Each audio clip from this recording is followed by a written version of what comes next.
ओम सभी को सादर नमस्ते जी। आप सभी का स्वागत है हमारे वैदिक धर्म चैनल पर। और हम पढ़ रहे हैं शुद्ध वाल्मीकि रामायण, जिसके अंदर किष्किंधा कांड चल रहा है। और किष्किंधा कांड के अंदर आज का जो हम सर्ग पढ़ेंगे, सर्ग 32वां, जिसके अंदर हम पढ़ेंगे संपाति के द्वारा हनुमान और अंगद को माता सीता का पता बताया जाता है। और इस पूरे के पूरे प्रकरण को हम ध्यानपूर्वक पढ़ने का प्रयास करेंगे। इसी प्रकरण के अंदर हम पढ़ेंगे कि जो संपाति है वो वास्तव में था कौन, किसका भाई था। कि लोगों में ख्याति है, प्रचलित है कि भाई संपाति जो था वो गिद्ध था। इस प्रकार से जो है लोगों में प्रचलित है। वास्तव में उस संपाति के विषय में पढ़ने का प्रयास करेंगे कि वास्तव में संपाति एक मनुष्य था, वो कोई गिद्ध नहीं था।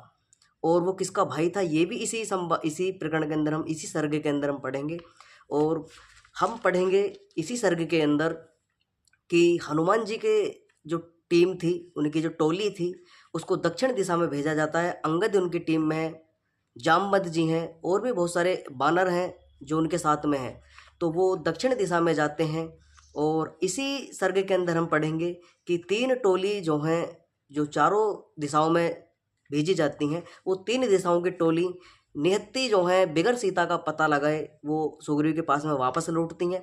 वहाँ से प्रस्थान लिया जाता है, यानी कि अब बारी आती है हनुमान जी और अंगद जी की दक्षिण दिशा में जाने की। तो यहाँ से दक्षिण दिशा में उनका गमन किया जाता है।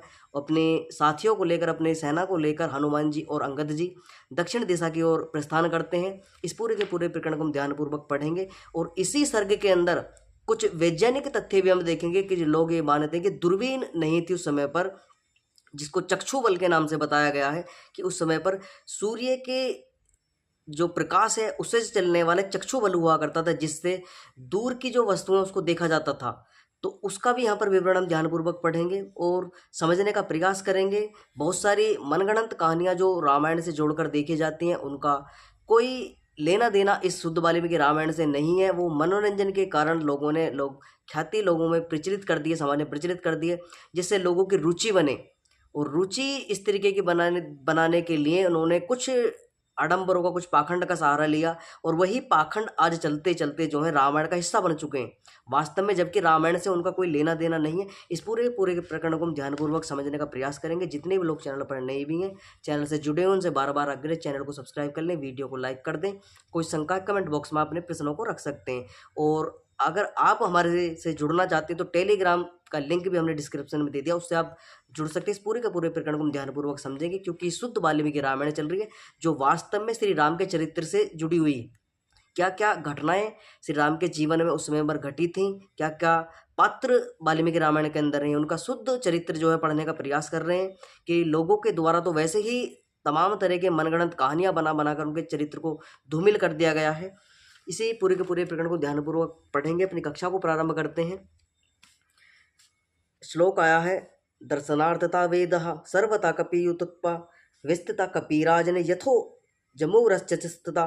सीता को ढूंढने के लिए वानर सुग्रीव ने वानर सेनापतियों को जो आदेश दिया था, उस आदेश अनुसार वे सभी वेग पूर्वक अपनी अपने निर्दिष्ट दिशाओं को चल दिए। वे वानर वीर सरोवरों, नदियों, लताओं, आकाश, नगरों, पर्वतों, नदियों, दुर्गम वाले प्रदेशों को खोजने लगे। सीता को ढूंढने निकले वे दृढ़ निश्चय वे लोग दिन भर भिन्न भिन्न स्थानों को खोजते हुए रात्रि में एक निश्चित स्थान पर एकत्रित हो जाते थे।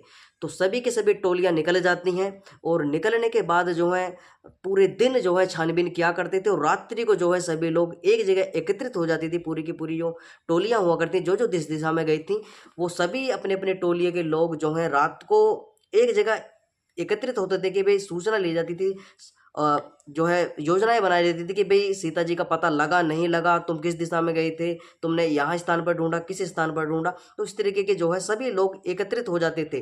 तो सभी आगे लिखा है, तदा प्रथम कृत्वा मासे प्रसव व्रणा गता कपिराज ने संगम निराशा कपित युतत्वा। इस प्रकार प्रसवर्ण गिरी से प्रस्थान करने के दिन से आरंभ के 1 मास तक सीता की खोज करने के पश्चात वे सब निराश व हताश होकर सुग्रीव के पास लौट आए। तो सारे के सारे बानर जो तीनों दिशाओं में गए हुए थे, यानी दक्षिण दिशा को छोड़ दिया जावे तो उत्तर, पूर्व और पश्चिम दिशा में जो व्यक्ति गए हुए थे, बानर सेना गई थी, वो हताश होकर जो है वापस सुग्रीव के पास में लौट आती है। अगला श्लोक आया है, सह तारांग अंगदा व्या तू गत्वसा हनुमान कपि सुग्रीवेष्णवा तथा युतिष्ठवा देश देशमोप पंचक्रम। सुग्रीव के आदेश अनुसार हनुमान एवं तार अंगद को साथ लेकर दक्षिण दिशा की ओर चल पड़े। तो तार वही है जो बाली का सेनापति था, वही तार जो तार अंगद और हनुमान जामवंत आदि ये सारे के सारे जो व्यक्ति थे, ये दक्षिण दिशा की ओर में प्रस्थान करते हैं। अगला श्लोक है सातु दूर मुगम्य सर्वस्थिता कपिस्तत्व विनोचित समः विंदस्य गुहा गहने चचः। हनुमान उन वानर श्रेष्ठों के साथ सीता को खोजते हुए बहुत दूर पहुंचकर विंध्याचल की घाटियों की गहन गुफाओं में सीता जी को खोजने लगते हैं। तो विंध्याचल का वही क्षेत्र है, दक्षिण दिशा में पड़ता है, तो वहां पर खोज की जाती है। दक्षिण दिशा में पहुंचते उस दिशा में सर्वत्र अच्छे प्रकार ढूंढने पर भी उन वीर बानरों को मिथिला राजकुमारी सीता कहीं भी दिखाई नहीं पड़ी। जब वे सभी बानर ढूंढ ढूंढ कर थक गए और दुखी तथा उदास होकर बैठ गए, तब अंगद ने उन बानरों से कहा, खिन्नता का अभाव दक्षता, चातुर्य और मन का नाहारना ये कार्य सिद्धि के साधन कहे जाते हैं। अतः मैं आप लोगों से कहता हूँ, हे वनवासी वीरों, तुम लोग खेत का परित्याग कर पुनः इस वन को तथा दुर्गम स्थानों को भली भांति ढूंढो। तो अंगद के द्वारा पुनः जो है अपने बानर सैनिकों को आज्ञा दी जाती है कि भाई देखो नहीं मिली, एक बार पुनः प्रयास कर कर देखते हैं कि माता सीता का पता ही लग जाए। तो उनको फिर दिशा निर्देश जो है अंगद के द्वारा दिया जाता है। भली भांति किए हुए कार्य का फल अवश्य मिलता है। अतः हिम्मत हारकर खिन्न होकर हाथ पर हाथ रखकर चुपचाप बैठ जाना उचित नहीं है। अंगद के वचनों को सुनकर वे महाबली बानर एक बार फिर विंध्याचल के जंगलों में दक्षिण दिशा में घूम फिर कर सीता को खोजने लगे। तो सीता की खोज जो है पुनः दोबारा से जो है की जाती।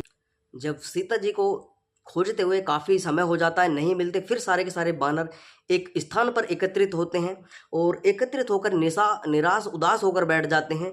और यहाँ पर जो अंगद था, उनका जो प्रतिनिधित्व कर रहा था, वो अंगद जो है निराश होकर जो है देखता है कि भाई अगर हम निहत्ते अब सुग्रीव के पास में जाएंगे तो मृत्यु दंड दे दिया जाएगा, क्योंकि दिशा निर्देश सुग्रीव के द्वारा पहले ही दे दिया गया है कि भाई मुझे 1 मास के अंदर जो है सीता का पता लगाकर तुम्हें वापस आना है, निहत्ते नहीं आना है। तो भाई साहब 1 मास पूरा का पूरा व्यतीत हो चुका है, सीता माता का कोई पता नहीं लग रहा और अब क्या ही किया जाए। तो इसलिए हम जो हैं, मैं तो भाई साहब अपना आत्महत्या करने का प्रण बना चुका हूँ। यानी कि मुझे तो भाई साहब मृत्यु जाऊँगा, वहाँ पर भी मरना है और यहाँ पर भी मरना है। तो यानी कि इससे अच्छा है कि मैं सुग्रीव के पास में जाऊं और वो उससे अच्छा है मुझे कारागार में डाल दे, मुझे मार डाले। इससे अच्छा है कि भाई साहब मैं तो यहीं पर मरना निश्चित करूंगा। सारे के सारे बानर जो हैं ऐसी प्रतिज्ञा जब कर लेता है अंगद, तो वो सारे के सारे विलाप करने लग जाते हैं। जो बानर जो उसके साथ में थे वो सारे के सारे विलाप करने लग जाते हैं। आगे लिखा है, प्रयोजन द्वारा मर जाना ही श्रेष्ठकर है। इतना कहकर वृद्ध बानरों को प्रणाम कर अंगद रुदन करते भूमि पर कुसा बिछाकर मरने के लिए उदास होकर बैठ गए। अंगद को इस प्रकार मरने के लिए तत्पर देखकर सभी बानरगण आंखों में आंसू बहने लगे और वे सभी भी मरने के लिए तैयार होकर अंगद को घेर कर बैठ गए। तो सारे के सारे व्यक्ति, भाई साहब अंगद युवराज था और हनुमान जी भी उनके साथ थे, जामवंत आदि ये सभी थे। और भाई साहब अंगद को जो टुकड़ी थी, अंगद भी अपना प्रतिनिधित्व कर रहे थे। वो सारे के सारे बानर अपने अंगद को लेकर भाई साहब चारों माई से घेर कर, बीच में अंगद बैठा हुआ है और वो सारे के सारे बानर उसको घेर कर बैठे हुए कि भाई हम भी तुम्हारे साथ में प्राण दे देंगे, हम भी जाना नहीं चाहते, सीता जी का पता नहीं लग रहा, हमें मरना, वहाँ तो सुग्रीव हमको मार डालेगा कि भाई तुम गए हुए थे, तुम्हें 1 महीना बीत गया, तुम्हें 1 महीने के अंदर भी तुम्हें पता नहीं चला सीता कहाँ है। तो इसलिए भाई साहब हमारा मरना ही बेहतर है। अगला कुछ यहाँ पर रोचक तथ्य यहाँ पर जुड़ेगा कि संपत्ति का आगमन होता है इसी सर्ग के अंदर। वही संपत्ति जो इनको सीता माता का पता बताता है, उस व्यक्ति का यहाँ पर आगमन होता है। तो इसी सारे के सारे अपना विलाप कर रहे थे। तो अपने आगे लिखा है, यह प्राण त्याग करना ही ठीक है। ऐसा कहकर वे सभी मणिच्छ बानर श्रेष्ठ श्री राम का वनवास, दशरथ जी का मरण, धनस्थान का नाश, जटायु का स्वर्गवास, सीता का रावण द्वारा अपहरण और युद्ध में बाली का श्री राम द्वारा मारा जाना आदि घटनाओं का वर्णन करने लगे। तो इस समय भाई साहब सोच कर सारी की सारी घटनाएं कि किस तरीके से हमारी किष्किंधा नगरी बड़ी अच्छी प्रकार से अपना जीवन यापन जी रहे थे, क्या क्या घटना हमको देखने को मिली। माता सीता का जो है अपहरण हो गया, बाली का वध कर दिया गया श्री राम के द्वारा, और जटायु जो माता सीता का रक्षा करने के लिए तत्पर आया था, उस जटायु को भी रावण के द्वारा मार दिया गया। इस तरीके से अपनी दीनता को देखते हुए विलाप करने सारे के सारे बानर लोग जो है विलाप करने लग जाते हैं। अगला श्लोक है, उपष्ट विष्टतु ते सर्वे यशस्विना प्रयागृहस्थले हार्यो गृद्धराजसना तथा देश मुख पंचक्रमः, पर्वत के जिस भूभाग पर वे सभी बानर अनशन करने के लिए तैयार बैठे थे, उसी पर्वत पर गृद्धकुट का भूतपूर्व राजा भी आकर उपस्थित हो गया। तो यहाँ पर गृद्धकुट का राजा, हमने पूर्व भी की कक्षाओं में पढ़ा था कि जो पूर्व की कक्षा में पढ़ रहे थे तो उनमें भी हमने पढ़ा था कि भाई जो जटायु को लोगों में ख्याति बना रखी वो गिद्ध था। वास्तव में गृद्धकुट नाम का एक राज्य हुआ करता था, उसका राजा जटायु था। जटायु से पूर्व उसका एक भाई था जिसका नाम था संपाति। वही संपाति भाई साहब कोई गिद्ध नहीं था, वही संपाति जो है इनको मिलता है। उस संपाति के विषय में पढ़ेंगे कि संपाति ने किस प्रकार से जो है श्री राम को जो योजना बनाकर अपनी बानर सेना भेजी गई थी, उस बानर सेना का जो है किस प्रकार से वो दिशा निर्देशन संपाति यहाँ पर करते हैं।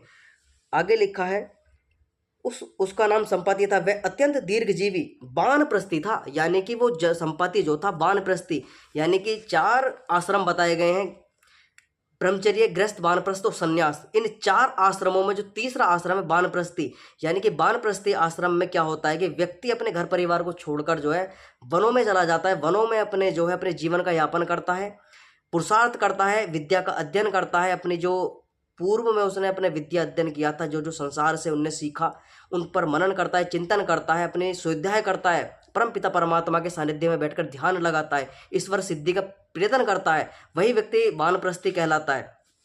तो उस वानप्रस्थी व्यक्ति जो संपाति वो वनवास अपना काट रहा था। आगे लिखा है वह जटायु का ज्येष्ठ भ्राता था। तो यहाँ पर समझने को मिलेगा ये इसी श्लोक के अंदर कि वे ज्येष्ठ भ्राता यानी जटायु का बड़ा भाई था। वो श्रीमान और बल तथा शक्ति में प्रसिद्ध था। महागिरी विंध्याचल की एक गुफा में से निकलकर और बानरों को वहां बैठा देखकर गिरिराज संपाति से बोला, कौन मेरे प्राण प्रिय भाई जटायु के वध का वृत्तांत कहकर मेरे हृदय को दहला रहा है। तो इस प्रकार से उसको पता चलती है कि भाई ये तो जो जटायु के विषय में वार्ता चल रही है, तो जटायु तो मेरा भाई है, उसको प्राणांत की बातें चल रही कि उसको मार दिया गया है, उसका प्राणांत कर दिया गया है। तो यहाँ पर जो है वो सुनकर बातें अपने भाई की वो उनके पास में उपस्थित होता है। मेरी इच्छा है कि आप लोग मुझे इस पर्वत की गुफा से नीचे उतार लें। अति दीर्घकाल के पश्चात गुण और पराक्रम में सराहनीय अपने छोटे भाई का समाचार पाकर मुझे अत्यंत प्रसन्नता हुई है। हे बानर श्रेष्ठों, मैं अपने भाई के मारे जाने का वृत्तांत सुनना चाहता हूँ। तो वो कहता है क्योंकि जटायु को राज्य कब मिलता है, जब इनका भाई बड़ा भाई जो संपाति है वो वानप्रस्थी हो जाता है। यहाँ पर देखो कितनी अच्छी व्यवस्था है कि भाई बड़ा भाई की आयु हो चुकी है कि भाई वो गृहस्थ से निकलकर वानप्रस्थ बन चुका है और अपने राज्य का कार्यभार सौंपकर जटायु को जो है भाई साहब वो वनवासी हो चुका है, यानी कि वो वानप्रस्थी होकर वनों में अपना जीवन यापन कर रहा है। वो घर परिवार आदि का त्याग कर चुका है। तो यहाँ से सांसारिक सुखों को छोड़कर जो है वो परम पिता परमात्मा के सानिध्य को प्राप्त करने के लिए, वेद आदि सत्य शास्त्रों का अध्ययन करने के लिए, स्वाध्याय करने के लिए वनों में गमन कर रहा है। तो यहाँ पर देखने को मिलता है उसके बाद में जब संपाति वनवासी हो जाता है, वानप्रस्थी हो जाता है, तो जटायु जो है राज्य का कार्यभार संभालता है। आगे लिखा अगला श्लोक है, उस गिरिजा संपत्ति को पर्वत शिखर से नीचे उतारकर अंगद ने कहा, महाराज दशरथ के पुत्र श्री राम अपने छोटे भाई लक्ष्मण और अपनी भार्या जानकी के साथ दंडक वन में प्रविष्ट हुए। उनकी धर्मपत्नी सीता को रावण जन्मस्थान से बलपूर्वक उठाकर ले गया है। तो पूरा का पूरा वृत्तांत जो है अंगद के द्वारा उस संपाति को बताया जाता है। राजा संपाति जो भूतपूर्व राजा है, तो जो गृद्धकुट राज्य था उसका राजा है। आगे लिखा, जब श्री राम के पिता महाराज दशरथ के मित्र गृद्धकुट के राजा जटायु ने देखा कि रावण सीता को आकाश मार्ग से ले जा रहा है, तो यहाँ पर जो है आकाश मार्ग से ले जा रहा है, यानी कि पहले तो उसकी रथ पर लेकर उस यानी कि जहाँ पर सीता का अपहरण हुआ था पंचवटी से, वहाँ से जो है वहाँ तक की यात्रा जो करता है तो भाई साहब रथ से करता है। उसके बाद में जो है जटायु का प्राणांत करके जटायु को अधमरा कर आकाश मार्ग से सीता को लेकर उड़ जाता है। आगे लिखा है, तब उन्होंने रावण से युद्ध करते हुए उसका रथ तोड़ डाला और सीता जी को रथ से उतार लिया, परंतु वृद्धावस्था के कारण जब जटायु लड़ते लड़ते थक गई तब रावण ने उन्हें मार डाला।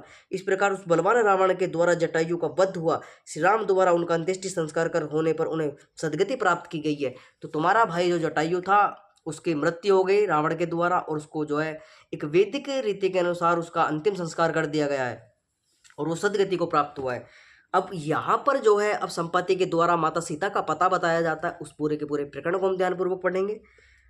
श्लोक है, इत्युक्त्वा करुणा वाक्य वानरस्तता तथा जीवते सववास्पो वानरना गृद्धा पृथ्युवाच महास्मना। जब प्राण त्यागने के लिए उदित वानरों ने इस प्रकार के करुणापूर्ण वचन कहे, तब संपाति ने आंखों में आंसू भरकर गंभीर स्वर में उन वानरों से कहा, हे वानरों, संग्राम में बलवान रावण द्वारा जिसके मारने का आपने वर्णन किया, वे जटायु मेरा छोटा भाई था। तब वो बताता है कि ये जिसका वर्णन आप कर रहे हो वो जटायु मेरा छोटा भाई था और मैं उसका बड़ा भाई संपाति हूँ। आगे लिखा है, जब जटायु को ज्येष्ठ भ्राता संपत्ति ने इस प्रकार कहा, तब महाबुद्धिमान युवराज अंगद यह वचन बोले, यदि आप जटायु के भाई हैं और आपने मेरा संपूर्ण कथन सुन लिया है, तब ऐसी स्थिति में यदि आप उस राक्षस का निवास स्थान जानते हो तो मुझे कृपया करके बताइए। तो यहाँ पर विनती जो है अंगद जी के द्वारा की जाती है कि आपने पूरा का पूरा वृत्तांत सुना और आप अगर जो है रावण का जन स्थान जानते हैं, रावण के स्थान को जानते हैं, तो उस राक्षस का स्थान मुझे बताइए। अंगद के पूछने पर जटायु को ज्येष्ठ भ्राता महातेजस्वी संपाति वानरों को हर्षित करते हुए अपने अनुरूप वचन बोला, वृद्धावस्था के कारण मेरा संपूर्ण तेज नष्ट हो गया है, मेरा प्राण स्थिर हो गए हैं, अर्थात जीवन में उत्साह भी नहीं है, अतः मैं विशेष सहायता नहीं कर सकता, तथापि मैं वाणी मात्र से श्री राम की अत्युत्तम सहायता करूंगा। तो वो कहता है कि मैं शारीरिक उससे तो मैं उनकी सहायता नहीं कर सकता। अब आगे जो है पता बताया जाता है, रूप लवणीय संपन्न सर्व आभूषणों से अलंकृत एक तरुणी को मैंने देखा था, जिसे दुष्ट रावण हर कर ले जा रहा था। वह स्त्री राम राम तथा लक्ष्मण लक्ष्मण तक पुकार रही थी। वह अपने छाती ऐसे पीटती जा रही थी कि जैसे किसी व्यक्ति के द्वारा ज़्यादा ही मानमर्दन कर दिया जा रहा है, उस पर ज़्यादा प्रताड़ना की जा रही है। इस प्रकार से जो है चिल्लाती पुकारती चीख पुकार करती हुई वे स्त्री जो है रावण हर कर ले जा रहा था। आगे लिखा, वे देवी बार बार राम का नाम लेकर चिल्ला रही थी। मेरा अनुमान है कि वे सीता ही होगी। अब मैं आपसे उस राक्षस के घर का पता बताता हूँ। तो यहाँ पर स्पष्ट अब यहाँ पर रावण के घर का पता बताया जाता है, उसके स्थान का पता बताया जाता है संपाति के द्वारा। उसे वो कहता है कि बताता हूँ, सुनिए, ध्यान से सुनिए। वह राक्षस विश्रवा मुनि का पुत्र है, कुबेर का सगा भाई है और लंकापुरी में रहता है। उसका नाम रावण है। इस समुद्र तट से 100 योजन की दूरी पर एक द्वीप है। उस द्वीप में विश्वकर्मा द्वारा निर्मित नामक एक नगरी है। तो वहाँ पर स्पष्ट बताया जाता है संपाति के द्वारा, विश्वकर्मा के द्वारा एक लंका नाम की नगरी बसाई गई है, जो द्वीप के यानी समुद्र के बीच में एक द्वीप है, उस पर बसी हुई है। आगे लिखा, उस लंकापुर में पीताम्बर धारिणी शोक संताप्त सीता निवास कर रही है। वह रावण के राजमहल में कैद है और राक्षसियां उसे घेरे रहती हैं। तो ये संपाति को कैसे पता है, वो भी यहाँ पर आपको सुनने को मिलेगा। कैसे संपाति को पता है कि राक्षसियां उसको चारों महीने से घेरे रहती हैं। मैं यहीं से रावण और जानकी जी को देख रहा हूँ, क्योंकि मेरे पास दूर की वस्तुओं को ठीक ठीक देखने के लिए सुप्रण सूर्य विद्या से सिद्ध निर्मित किया हुआ दिव्य चक्षुबल है, जिसे दूरवीक्षण कहते हैं। ये कहाँ से संपाति को पता चला कि उस समय पर जो लोग ये कहते हैं कि विज्ञान नहीं था, ज्ञान नहीं था, जो दूर की वस्तु को टेलीस्कोप आदि से जो है जो ग्रह नक्षत्रों को पता लगाया जाता है, उपग्रहों का पता लगाया जाता है। भाई साहब, ऐसी ऐसी दूरबीनें, ऐसी ऐसी चक्षु बल जो हैं प्राचीन काल में भी उपस्थित थे। विज्ञान कोई नया नहीं है। विज्ञान को जो है अलग अलग तरीके से लोगों ने अलग अलग तरीके से प्रयोग उसका किया है। उस समय पर जो विज्ञान का प्रयोग होता था वो प्रकृति प्रेमी हुआ करता था, प्रकृति को ध्यान में रखकर किया करते थे। सारा का सारा जो इनोवेशन होता था, खोजें हुआ करती थी, आविष्कार हुआ करते थे, वो प्रकृति को प्रथम प्रायोरिटी दी जाती थी कि भाई किसी भी प्रकार का ऐसा आविष्कार, ऐसे ही कुछ भी वस्तुएं हमसे निर्मित ना हो जाएं जिससे वो प्रकृति का दोहन कर दें, प्रकृति का नाश कर दें। तो इस प्रकार से वस्तुओं का, पदार्थों का निर्माण किया जाता था। हे वानर श्रेष्ठो, तुम लोग अपना विक्रम प्रकट करो और शीघ्र वहां पहुंचो। मैंने ज्ञान नेत्रों से देख रहा हूँ कि आप लोग सीता का पता लगाकर लौट आओगे। तो यहाँ पर संपाति के द्वारा बताया जाता है कि भाई देखो, मैं देख रहा हूँ कि मेरे अनुमान ये है कि मेरी बुद्धि ये मानती है कि भाई आप जो है सीता का पता लगाकर शीघ्र ही वापस लौट आओगे। तो यहाँ पूरा का पूरा सिद्धांत जो है संपाति के द्वारा हनुमान और उनकी टीम, उनकी जो टोली थी अंगद सहित, जामवंत आदि, इन सबको बताया जाता है कि भाई सीता जो है रावण की कैद में लंकापुरी के अंदर कैद है। कृतकुट के महाराज संपाति के ऐसे कहने पर सिंह के समान प्राकृतिक वे सभी वानरगण एकत्र होकर बड़े आनंद से उछल कूदने लगे और हर्षध्वनि करने लगे। तो भाई साहब वो बड़े खुश हुए। कहाँ तो वो प्राणांत करने की अपनी योजना बना चुके थे सारे के सारे बानर जो थे अंगद सहित, कि भाई हम तो मर जाएंगे, वहाँ जाने से अच्छा यहीं मर जाएं। तो उनको बड़ी प्रसन्नता होती है कि जो संपाति के द्वारा माता सीता का पता बता दिया जाता है कि भाई साहब वो तो लंका में है। और बड़ी हर्ष ध्वनि के साथ वो पूरे का पूरा वहाँ पर अपना जो है वो खुश होते हैं सारे के सारे बानर। ये पूरा का पूरा प्रकरण हमने ध्यानपूर्वक पढ़ा कि संपत्ति के द्वारा माता सीता का पता बताया जाता है। कल की कक्षा के अंदर हम पढ़ेंगे समुद्र पार जाने के लिए विचार विमर्श किया जाता है कि भाई अब समुद्र पार कैसे किया जावे, कौन जाया जाए, कौन ऐसा व्यक्ति हम में से है जो भाई अब सीता के पास में जा सके, समुद्र को पार कर सके। उस विवरण को कल की कक्षा के अंदर हम पढ़ेंगे। आज की कक्षा के अंदर हम यहीं विराम करेंगे। आज की कक्षा को जितने भी लोग चैनल से जुड़े हुए हैं चैनल को सब्सक्राइब अवश्य कर ले, वीडियो को लाइक कर दे, कोई शंका कमेंट बॉक्स में अपने प्रश्नों को रख सकते हैं। आज की कक्षा को विराम करेंगे। सभी को सादर नमस्ते जी।